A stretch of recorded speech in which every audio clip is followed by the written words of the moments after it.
and thank you everyone for participating. I'm going to introduce the candidates.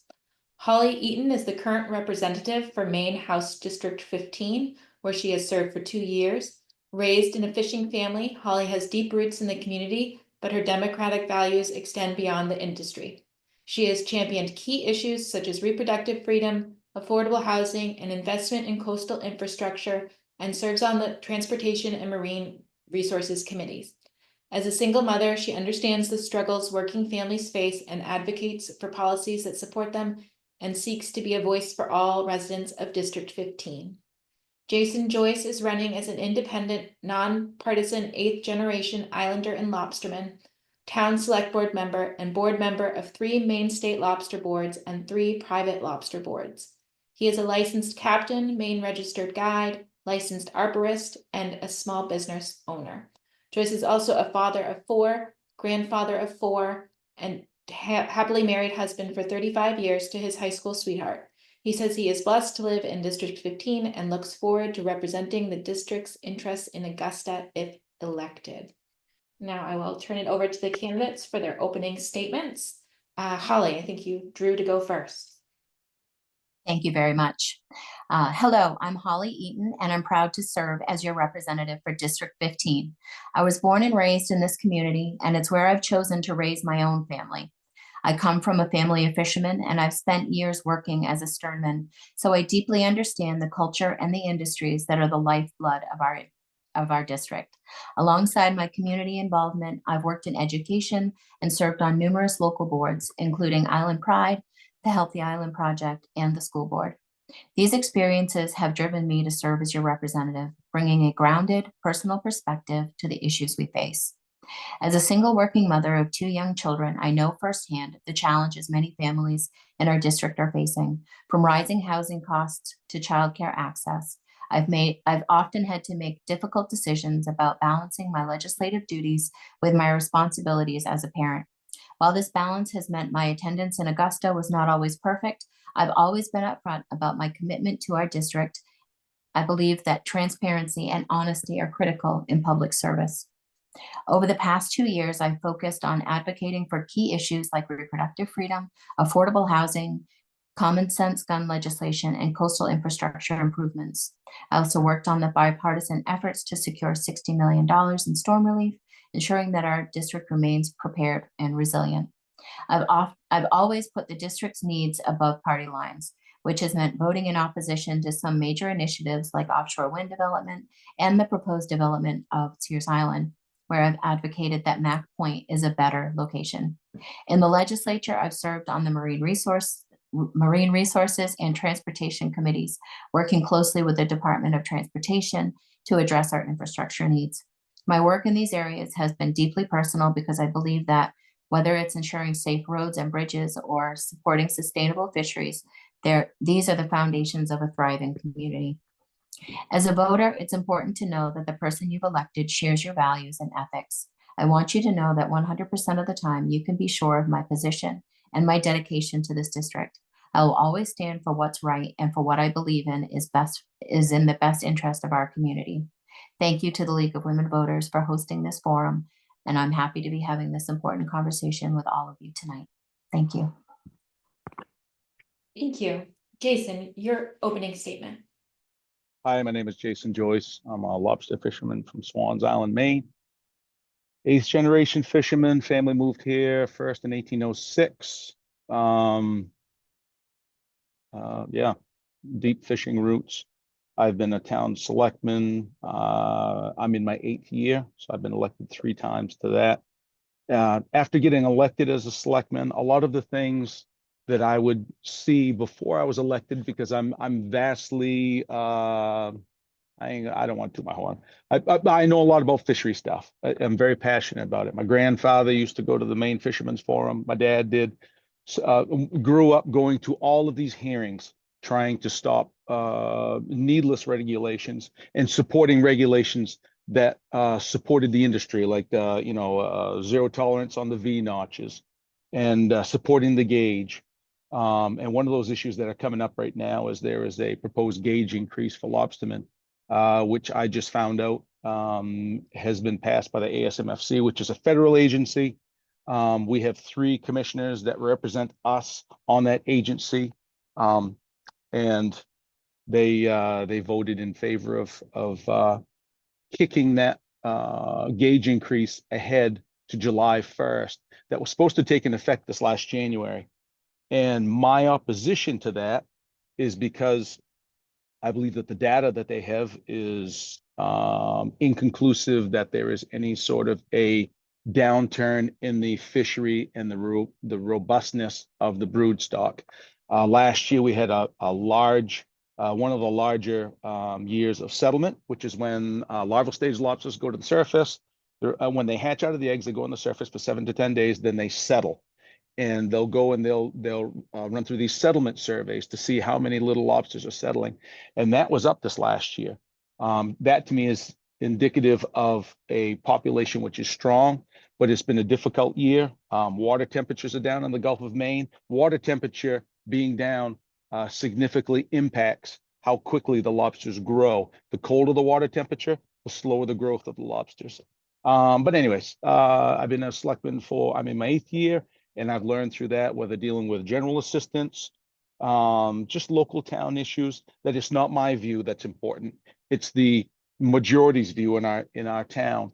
And I pledge to, if elected, represent the majority view, whether it's abortion rights, or if it's for fisheries, or if it's advocacy, or if it's opposition to offshore wind, because offshore wind is an awful misleading topic that is putting our fisheries and our ecosystem at risk.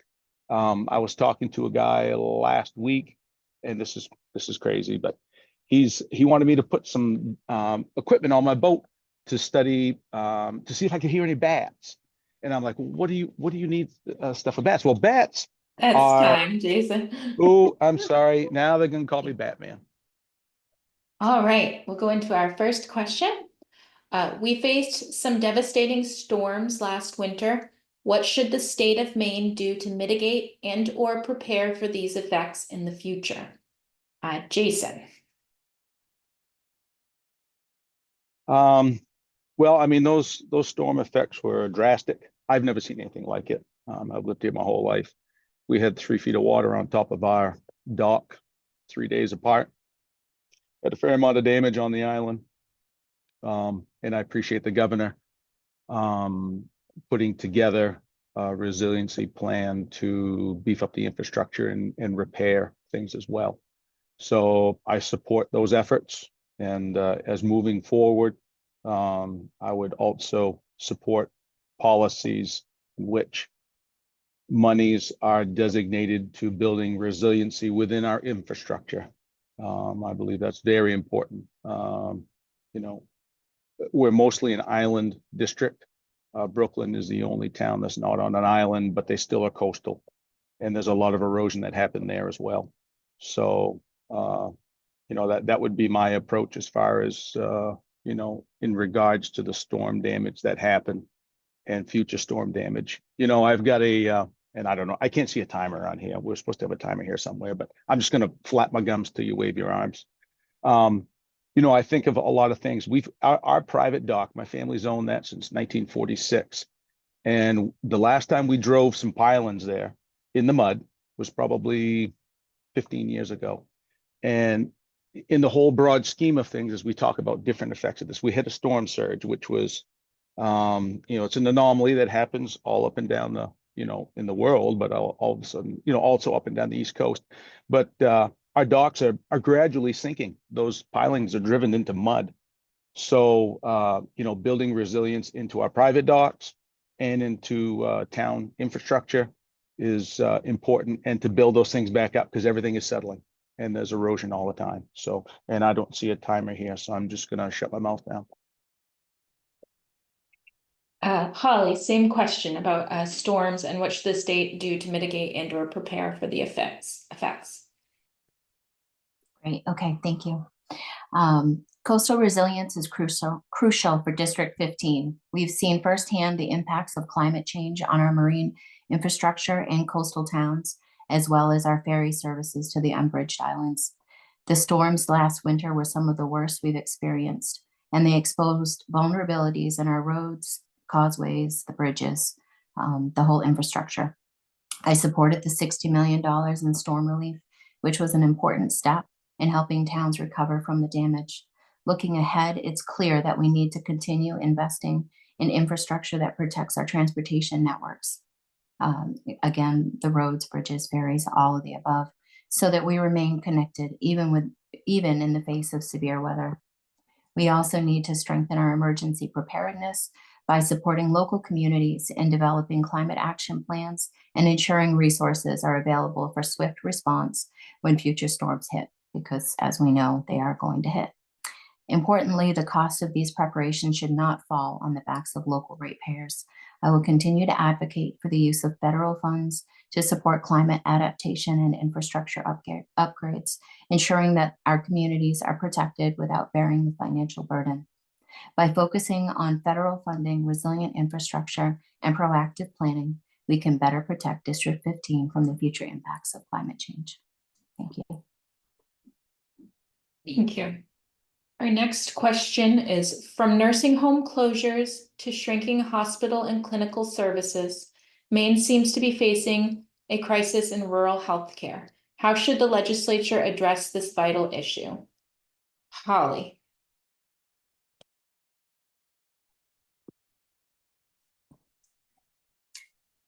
Thank you. Maine's rural health care system is facing a critical challenge, and the closure of the Island Nursing Home has been particularly difficult for families in Hancock County.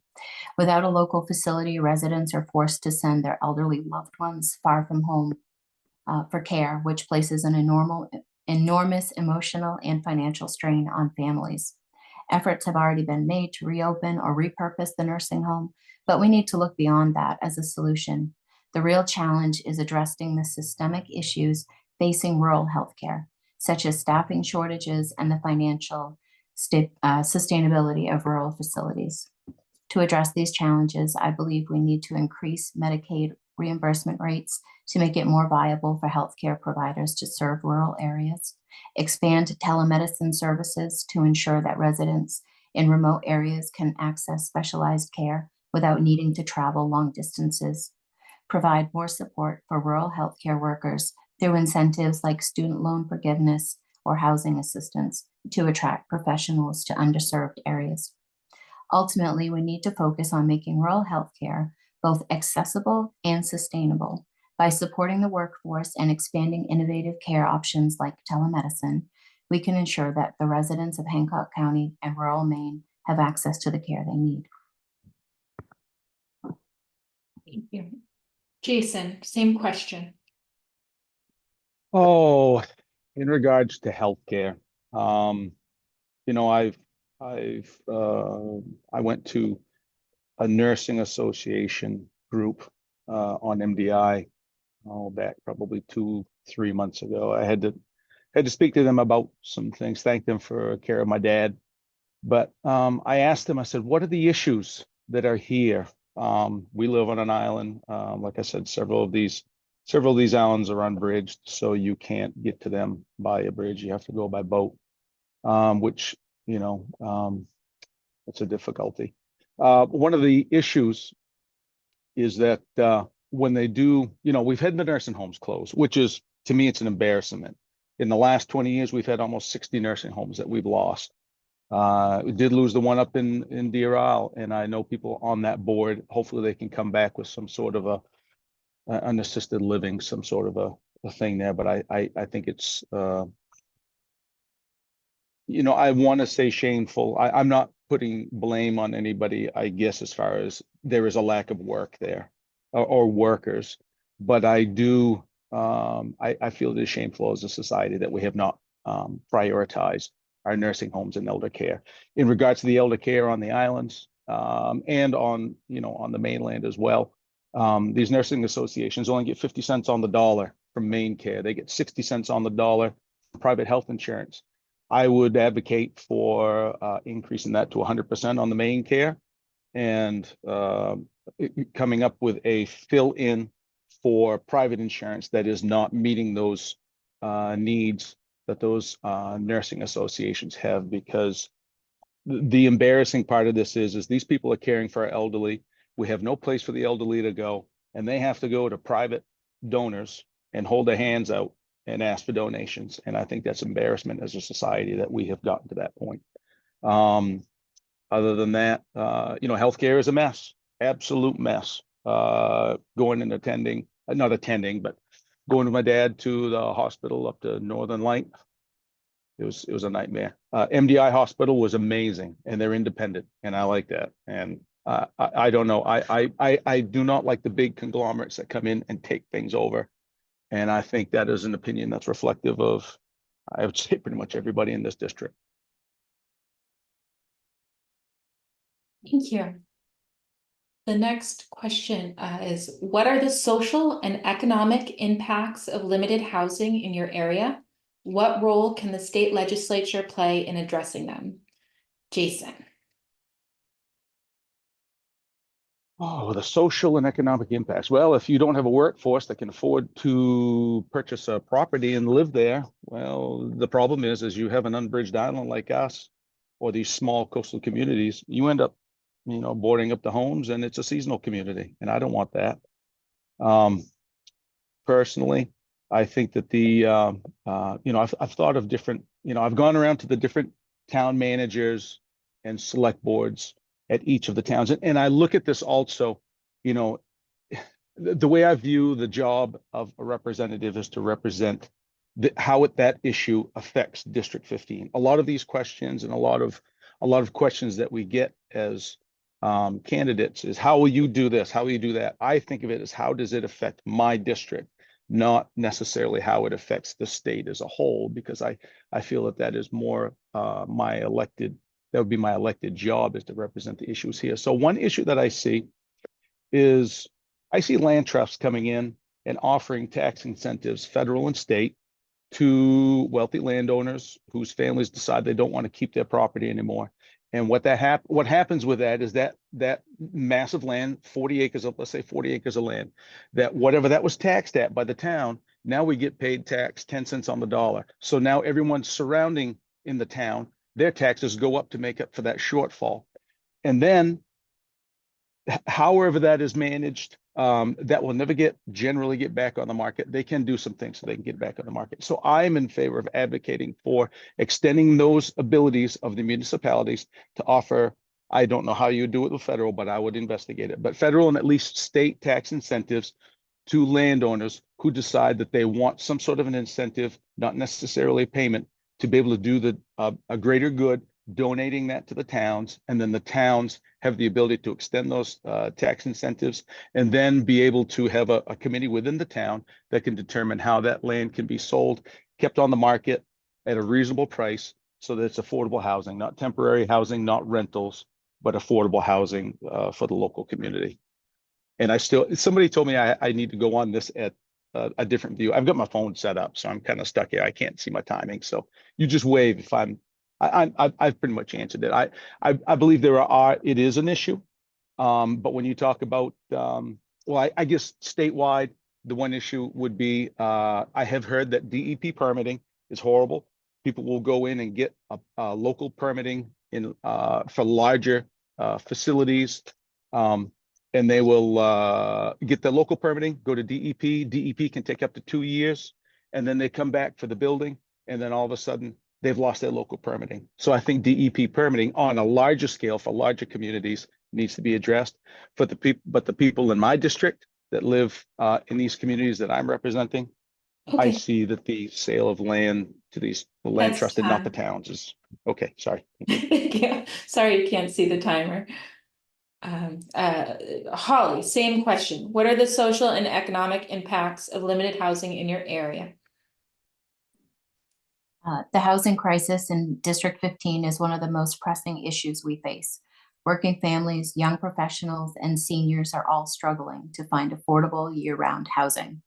This shortage has a ripple effect throughout the community.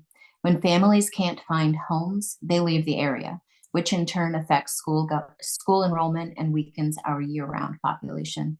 Economically, the lack of housing creates labor shortages as businesses are unable to attract employees without adequate housing options. While I have I'm sorry. My apologies. To address this, the state legislature can increase funding for affordable housing development, particularly in rural and coastal areas, create incentives for landlords to offer year-round rental properties rather than focusing on short-term vacation rentals, support the development of affordable, expandable homes that allow families to start with smaller, affordable homes that can grow as their needs and income increase. While Cape-style homes were suggested as one model, I believe we should explore a variety of options that work for our coastal communities. And I'll add that personally, I have moved now 3 times since we had this candidate forum 2 years ago. And I'm currently working on housing that is exactly that model. That is a mobile home that we are building an addition on to support my family. And, it may be that we need to add additional space as we continue to, grow and assess how we need to use our home. But it has been a struggle personally to find housing. And so I know how it impacts the rest of the district. Addressing the housing crisis is essential for keeping District 15 vibrant and sustainable by investing in affordable housing and ensuring that we have options for both home ownership and year-round rentals. We can help keep families and workers in our community. Thank you.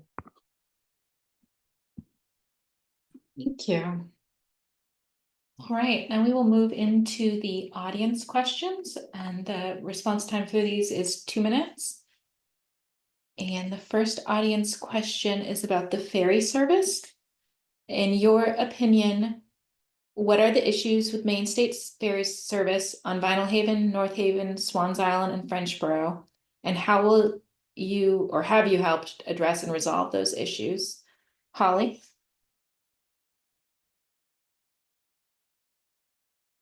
Keep forgetting I have to unmute.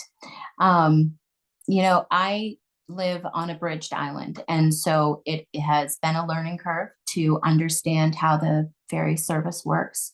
And then I was appointed to the transportation committee in this last year. So that has added to how I can understand and process how the ferry service works.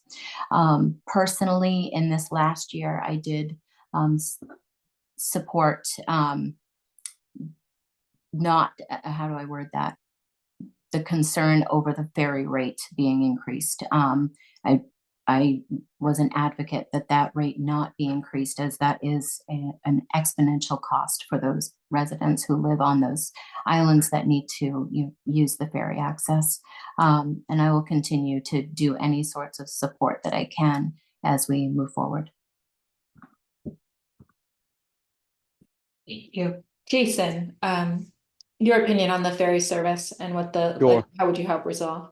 Yep. So the Maine State Ferry Service started around 1960, extended to several of the islands that are covered now. Swans Island originally, they were hoping for a 1-car ferry, and lo and behold, they ended up getting a 9-car ferry. They joined the rest of the islands there in Penobscot Bay, and we have a ferry advisory board, which, in my opinion, is largely ignored. When you have a meeting and there are representatives from each of the towns that will go to this ferry advisory board meeting, you have representatives from each of the town who have vast knowledge over what works with the ferry service and what doesn't, and not just from their own personal experience, but also from their neighbors and from the town officials. So as a selectman, I am briefed at every monthly meeting that we have from our ferry service advisor, as well as the alternate, on proposals that are out there. And what I see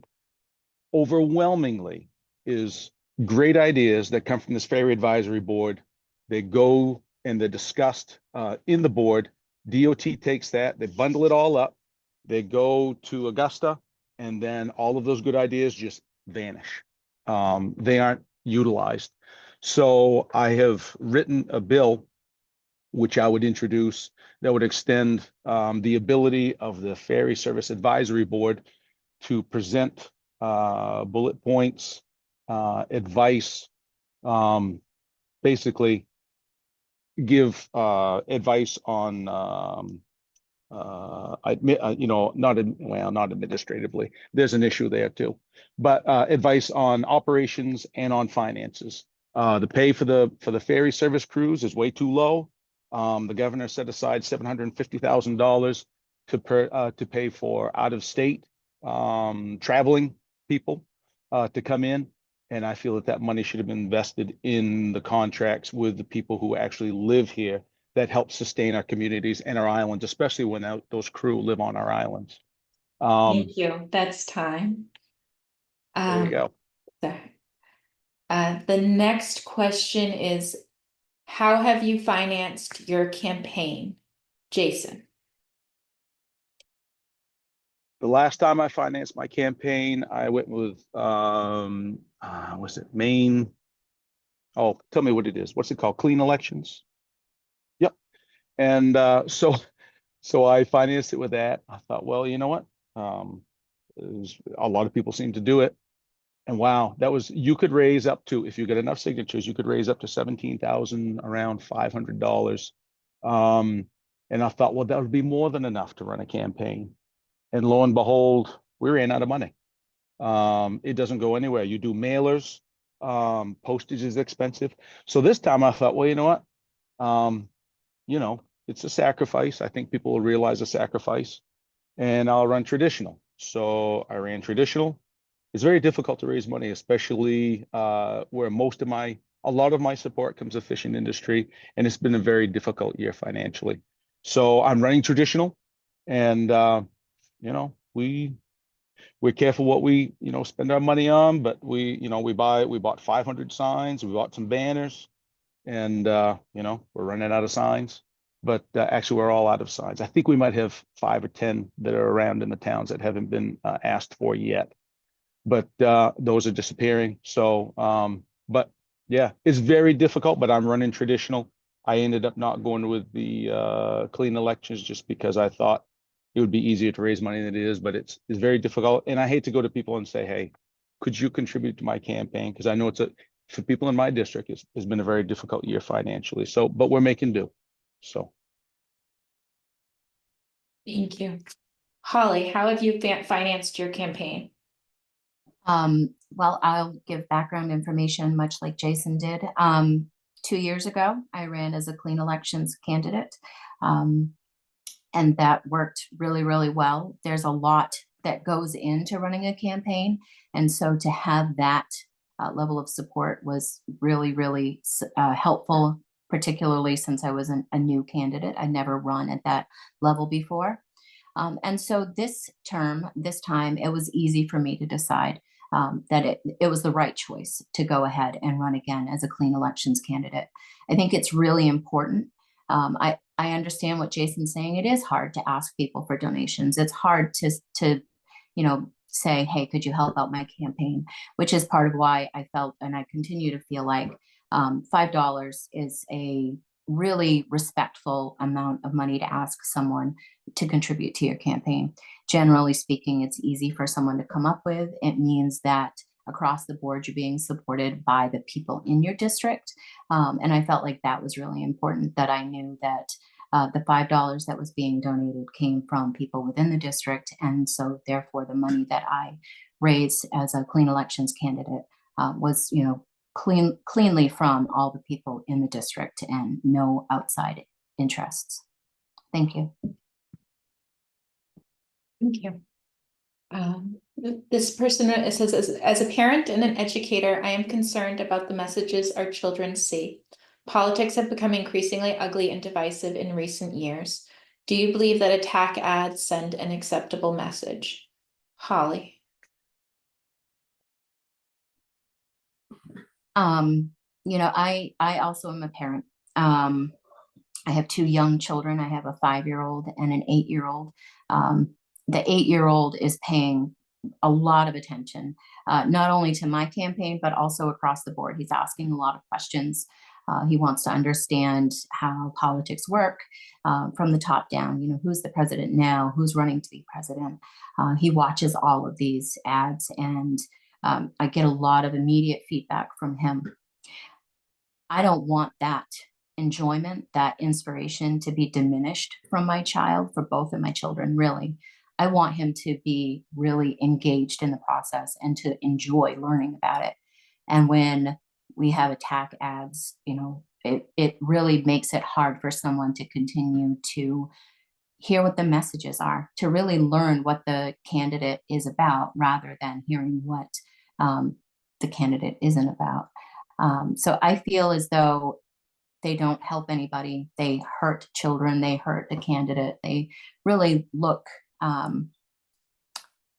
It's more important to me to run an ethically based campaign that shares who I am as a person than to attack anybody. And I feel like that's an important message for my children. Thank you. Jason, your position Repeat the question, on, please. what's that? I'll repeat. This person says, as a parent and an educator, I am concerned about the messages our children see. Politics have become increasingly ugly and divisive in recent years. Do you believe that attack ads send an acceptable message? No, I mean, and when you refer to attack ad, I would say that was going after unethical sort of ways of describing a candidate or the opponent, which fits right in with letters to the editor. It's demeaning comments, anything like that. Now, when you talk about policy and performance and a record, I believe that can be delivered respectfully. But as voters view what's going on, I mean, so many voters that I talk to, they have no idea. Many have no idea who our representative is, and that's not a slam against Holly, but they don't know what's going on. They don't know. They'll hear people who are opposed to offshore wind, and but they don't understand why there's an opposition to offshore wind. They don't understand the environmental damage and the ecological damage. So putting those things within context, policies that people have voted for or not voted for, or voted for things that eventually were going to be vetoed and not passed, and then no follow-up on making sure what we vote on is actually followed through with. So yeah, I mean, I'm concerned about everything that our kids see.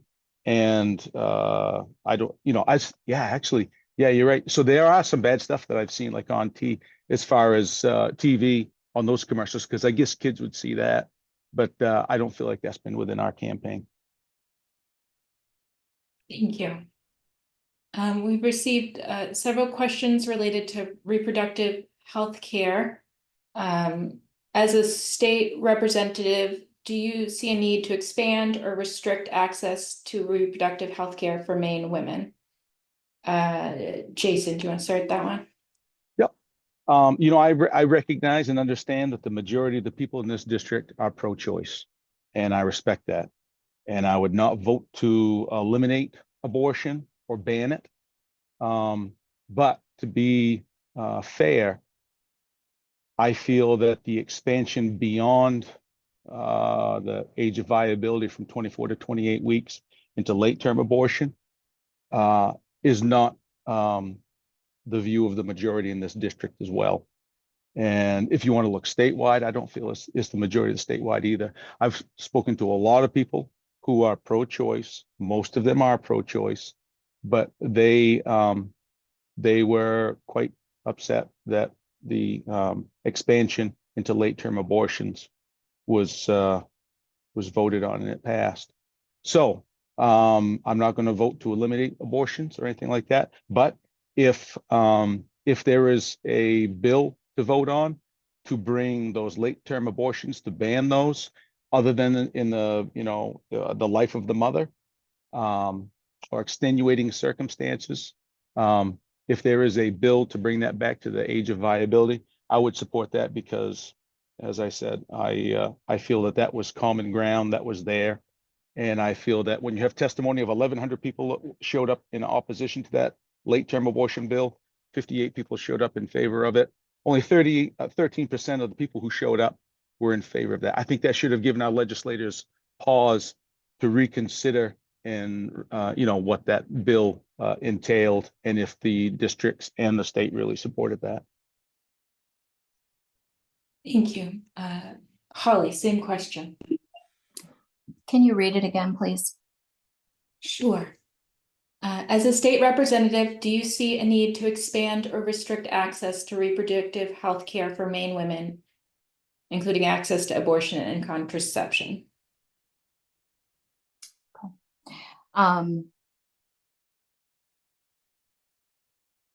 think I had to think about this.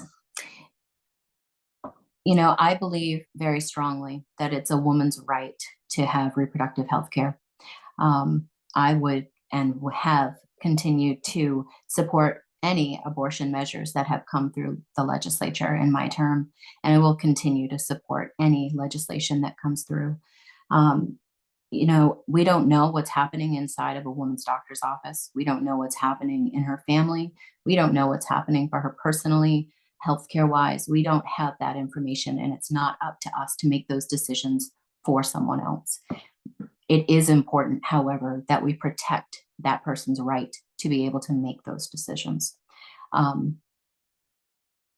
opportunity to vote in support of some of the abortion bills that I was able to vote for was one of the highlights of my legislative career.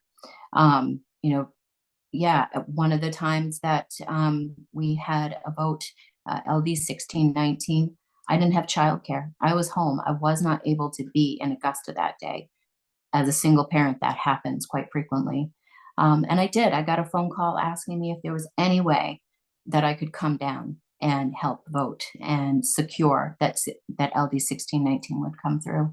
And I did. I loaded my children up and we went down to Augusta. They had the best time. You know, we were there for several hours. It was a long evening. And when I left Augusta that evening, it was definitely one of the highlights of my legislative career, if not the highlight.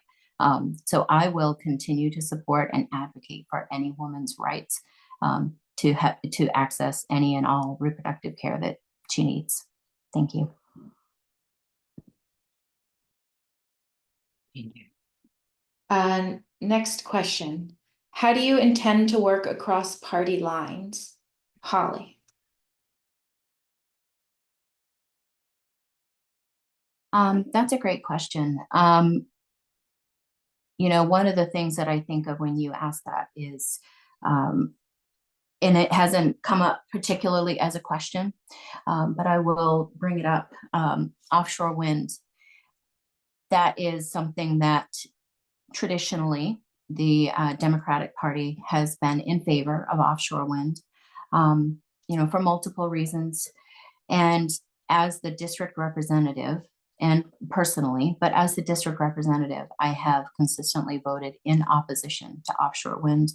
And I also most recently voted in opposition to the Sears Island bill that the governor had put through, you know, feeling as though Mac Point is the better location to work with rather than Sears Island.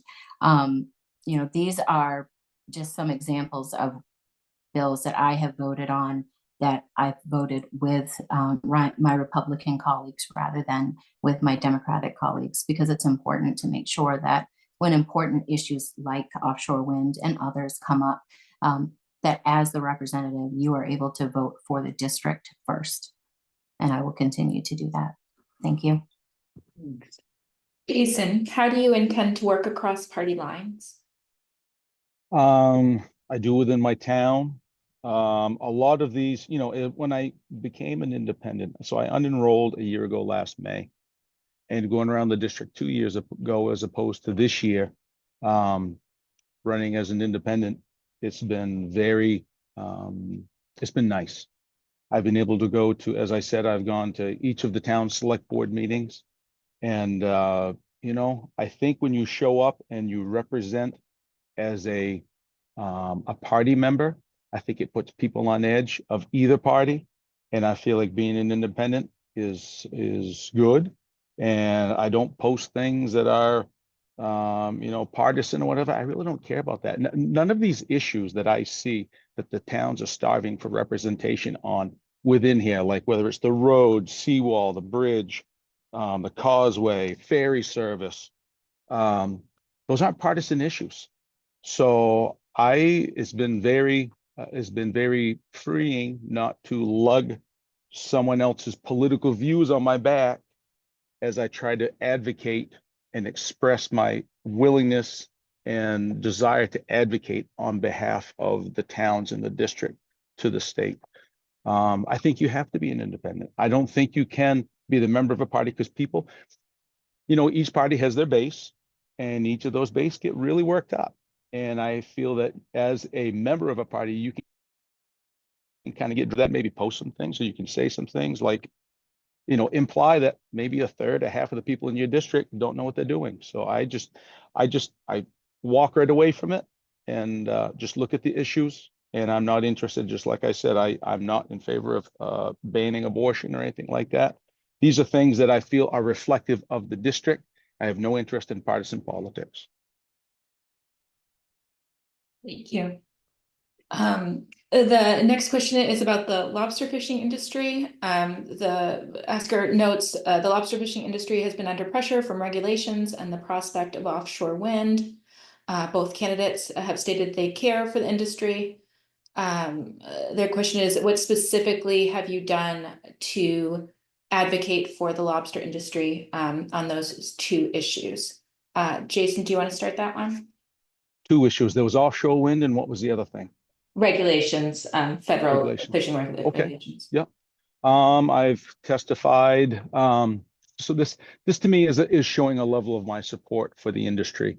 You can look up on BOEM's website or on state data on audio and in-person testimony, verbal testimony and written testimony. I have been consistent ever since they started trying to push offshore wind on us to oppose it. And my opposition isn't necessarily, yes, it's going to be bad for my industry, but it's from an environmental standpoint. I feel like that is a nonpartisan view that everyone can embrace, but that's also, I would challenge anybody who says that yes, I'm opposed to offshore wind. You show me where you've testified, where you've spoken out, where you've written testimony, and you can trace that and see what you have done. So in regards to offshore wind, EMF signals in the water causing, deformities amongst larval stage lobsters. There are studies that are done in the UK because they've already destroyed part of their fisheries over there. I was talking to a guy who's a fisherman in Northern Scotland. And he said where he used to go squid fishing, he said the squid all left. So you got that, you got the surveys, seismic surveys and low frequency sonar. It disrupts the whale migration patterns, and it temporarily deafens whales. Those are facts. Those are things that BOEM has stated. So in regards to offshore wind, no one can doubt that I am the stronger candidate in that realm. As far as regulations, I'm opposed to the gauge increase. That's going to be a 10% reduction in profitability across the board. That is based largely on our commissioner reached out. He wanted a 45% trigger, and he's part of the ASMFC, and he goes down there with three of the commissioners from the state. He advocated for that. The rest of the commissioners in New England, they changed it to a 35% trigger. So that unfortunately caused this whole problem. And even the new figures that are out came out at 44% with some kind of skewed data. We're still under what the commissioner advocated for. So I am in favor of ending that gauge increase. Sorry, I get really animated because I'm a lobsterman, and I was trying to get that's fine. Thank you. Holly, same question. Specifically, what have you done on behalf of the lobster fishing industry in terms of federal regulations and the prospect of offshore wind? I already kind of talked about this a little bit, so I was just looking to see if I had anything additional that I could add. Um, I do believe that offshore wind development is a complex issue, and Jason is correct. When it comes to this topic, he's a stronger advocate for this topic, much like I'm probably the stronger advocate for abortion rights. So what have I done? I sat on the Marine Resource Committee. I have listened to a lot of testimony, but however, that is not at a federal level. That is at a local level. And so some of these issues that the fishing industry is engaging in are at that federal level. And it's really important, but it's not work that we're actually able to work on in the legislature. And I think that that's an important difference to point out. These are things that absolutely need to be advocated for. And I think it's great that we've got a strong core of fishermen in Maine that are working hard. However, that is not work that we're engaging in the legislature right now. And that's what I have to say. Thank you. The next question is, what do you think is priority number one in our district? Holly.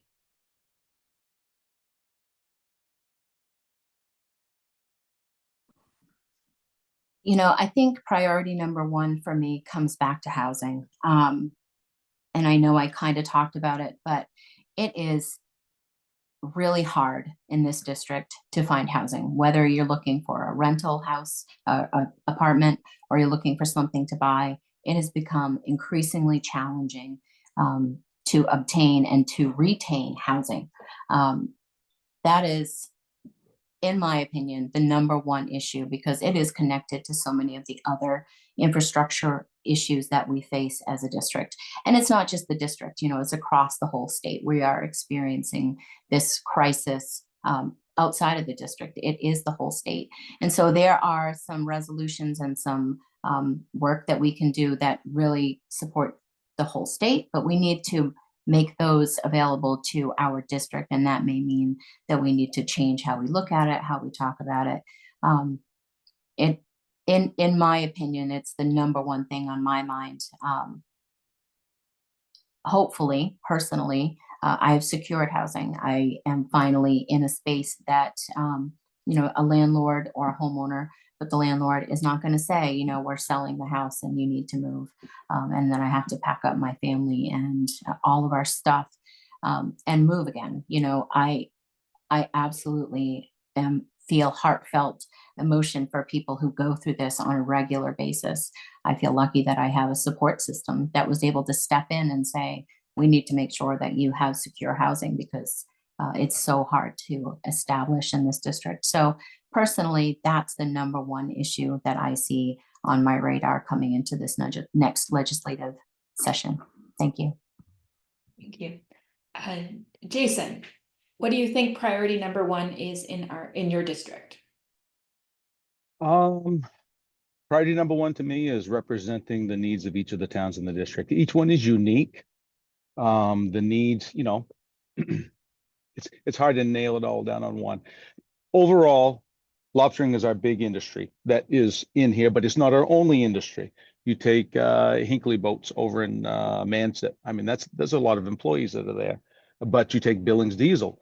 They handle a lot of boats too, but a lot of their money comes in from the fishing community. So obviously fishing is huge, but all of the towns within the district have different priorities. Some of them overlap. Here's one issue that we didn't talk about tonight is our solid waste. We have one place to go to with our solid waste, and town managers. If you get out and you talk to your town manager, or if your town doesn't have a town manager and you have a select board, you ask them what the number one issue is with them, is that we are limited now to one place, one landfill to take our waste to. And when that fills up, what are we going to do? And there is no plan that I have seen from the state to address that. So when all of a sudden that Juniper Ridge gets filled up, what are we going to do? So I would say solid waste is an issue. With Swan's Island and Frenchboro and Vinalhaven, huge issue with fishing and with the ferry service. Deer Island, Stonington, you got the causeway and you got the bridge. Southwestern Tremont, they're concerned about how the DOT walked away from their responsibility of repairing seawall. And that weighs on a lot of people's minds because that's an egress out of or to that area around seawall for first responders, and it's the lifeblood of a lot of those businesses that live on that road. So it's too complex to say one thing, but if I could say one thing, I would say solid waste, because I tell you what, when you can't get rid of your trash, everything else and nothing else matters. That's important. Thank you. We are getting close to the end of our hour, so we'll switch to closing statements. And I think, Holly, you drew first on that one, your closing statement.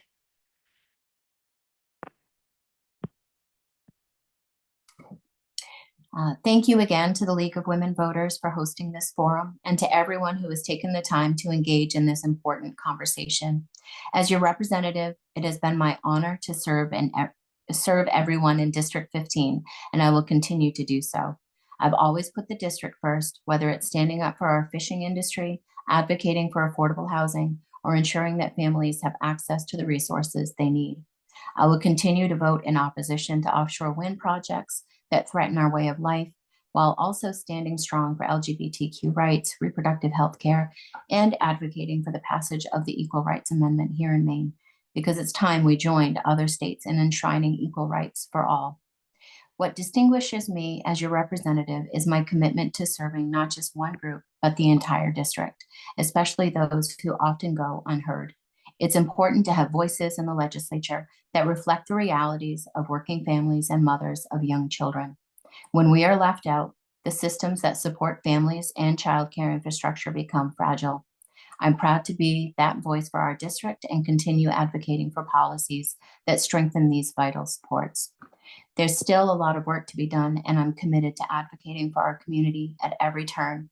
I'm grateful for the opportunity to serve, and I hope I can count on your vote again this November so we can keep moving our district forward together. Thank you. Thank you. Jason, your closing statement. Sure. Well, I appreciate Holly coming out. I appreciate the not the League of Towns. That was a meeting the other night. League of Women Voters, sorry, for putting this on. I guess what I would say is I've put a fair amount of time in this year. I already had good relationships within the district and within some select boards. I've gone to each of the 9 select board meetings, touch base with their town managers. Southwest Harbor has a new town manager. I met with her probably a month ago. And to really, my feeling is, and I don't have a prepared statement, none of the stuff is prepared. It's just, this is how I feel. This is my core. This is my belief, that to properly represent this district is that you have to remain in constant contact. In my opinion, it's good to have, yes, the smaller issues, which my opponent was talking about, but reaching out to the duly elected officials in these municipalities, because they are a representation of what the majority want in that district. And if you do not reach out to them, if you do not keep the dialogue open and reach out when bills come up, hey, town, Tremont, is this good for you? Hey, Vinalhaven, what's going on with your infrastructure? Did you get your money you're supposed to get? Maintaining that accessibility as a representative is hugely important, and that's what I plan to do. I do not, if I am elected, I do not want anyone in this district, let alone representatives of a town, not know who the representative is. And a lot of these issues are, like I said, I'm not partisan, but there are issues within each of the towns that are largely ignored, and they're replaced with, when you look at someone who's elected, I feel personally, and I don't know where my time is here, but I feel personally that the sense of going to Augusta to help create things, to come back and kind of get the state involved in how to fix this town, instead of going from these towns, going to Augusta and saying, look, these are the issues. I'm looking for other communities, other districts that agree with the issues, and we need to address these things, such as firefighters. One thing I'll say about that is state of Maryland. That's time, Jason. Am I out of time? Yeah. All right. I want tax incentives for volunteer firemen. Thank you. Thank you everyone for participating. And if you have follow-up questions, you can reach out to the candidates directly. I'm sure you can find their information online. And I'll turn it back over to Anne. Thank you, Cyndi. Thank you to both Holly and Jason for joining us tonight. It was a very informative session. I personally learned a lot, and I think everybody else did as well.